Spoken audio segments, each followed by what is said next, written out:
An essential ingredient to a good serve is to think of it from the standpoint of throwing a baseball. If you haven't developed a good throwing motion, you're going to have to work on that in order to develop your serve. On the other hand, I could teach a professional baseball pitcher how to serve in about 5 minutes.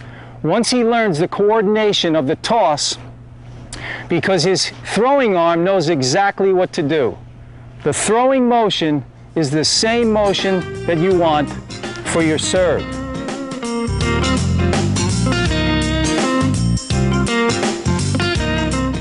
When you want to throw a ball with power, it's essential that you get shoulder rotation. If you don't, all you're going to have is the power of the arm. But when you rotate the shoulders, this will give you the power that you want. When you watch a pitcher, notice how they rotate the shoulders away from the batter. Then they uncoil the body, first the front leg, then the hips, then the shoulders, elbow, and wrist, in that order. It's this unbroken sequence of body movements that gives the pitcher the power he wants. It's exactly what you want on the serve, the same thing. It sounds easy enough, right? But many players have to overcome their lack of a throwing motion and many old ideas about scratching the back and so forth.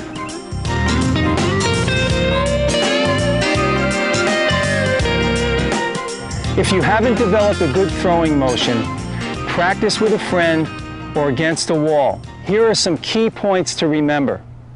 You can use 2 balls to get the idea of the hand's movement on the serve. Okay, you start with your weight forward. You bring both hands back together. Now notice how the balls are moving on the same level. Now once the hitting arm reaches the horizontal, at this point the shoulder is going to turn towards the ball toss. As it does, the arm is going to go spaghetti here.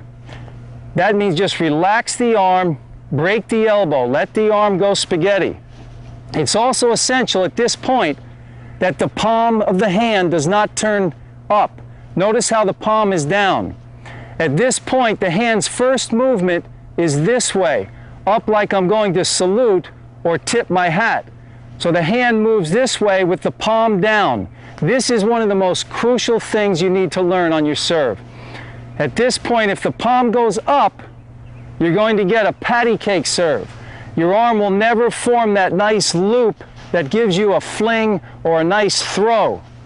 So remember, start with 2 balls, get the idea of the hands moving together. Hands come back together and then up together. At this point, remember the toss would be released.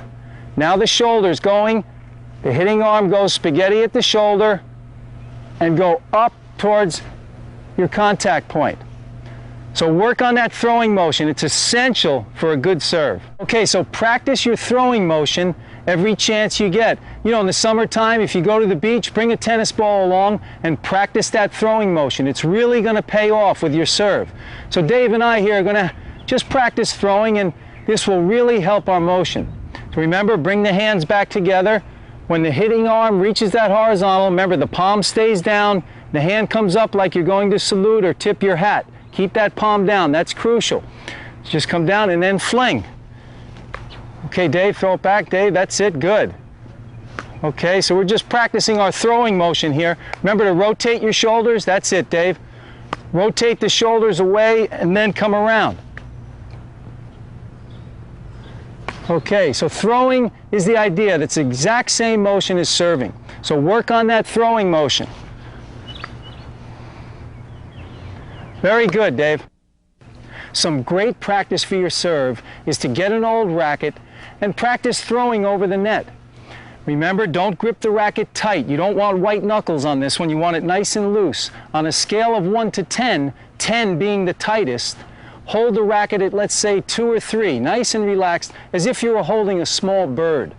And then just practice throwing the racket over the net. Keep the arm loose. So I'm going to let the racket fly this time. I'm just trying to get the feeling of throwing. Here we go. That's the feeling you want. And you may lose a little control in the beginning, but keep working on it. It's really going to help your serve.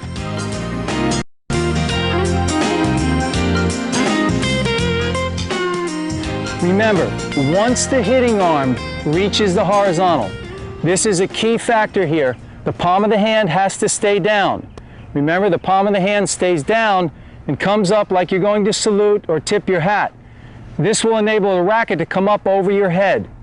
Actually, the tip of the racket will face each section of fence inside the tennis court at least once and the back fence twice. Let me show you what I mean.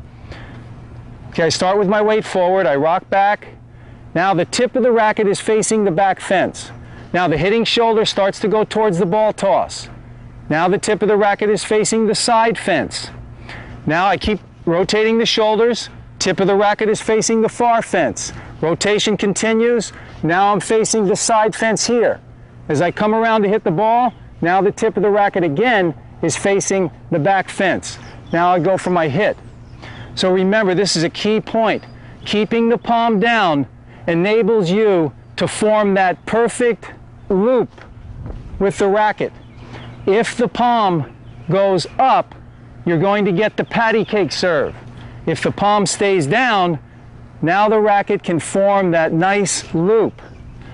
This is one of the key factors on the serve and one that you're really going to have to work on if you want to develop your serve.